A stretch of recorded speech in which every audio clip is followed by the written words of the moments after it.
Anak ni Rica Peralijo na pagkamalang batang kalye sa isang mamahaling restaurant kung saan kumakain sila Rica Peralijo. Ikinaloka in a good way ni Rica Peralijo na napagkamalang batang kalye ang anak niyang si Mano nang kumain sila sa isang mamahaling restaurant.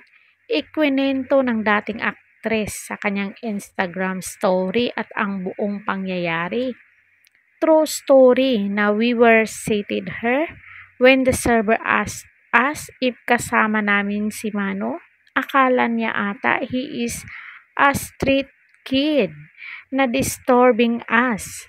And I think I know why, simula ni Rica. Ganito kasi itsura niya, aniya sa katawan ni Mano na parang nakapambahay lang at may dala pang sanga ng kahoy na parang tungkod. May dala siya na steak inside and fancy resto with his play clothes and bricks na syempre may duming bata medyo fancy yung place so akala yata nila he cannot be dining with us. Pero nilinaw naman niyang hindi siya nasaktan sa sinabi ng waiter.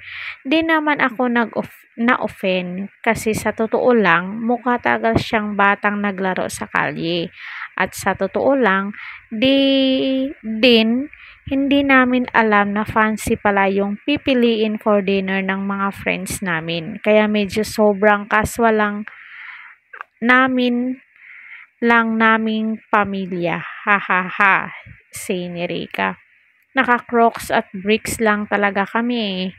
Yung mga kasamahan namin naka-Burberry and maarty hair items. Kami mukhang nag-overlanding, sabi pa ni Rica.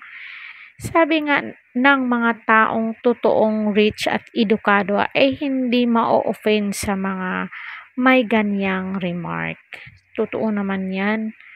Porkit ba't nakaganon, husgahan agad, 'di ba? Grabe yung waiter na yun ha, nakakaloka.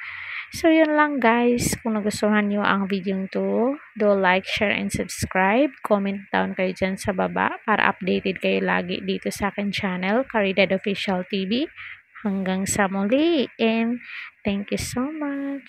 God bless us all.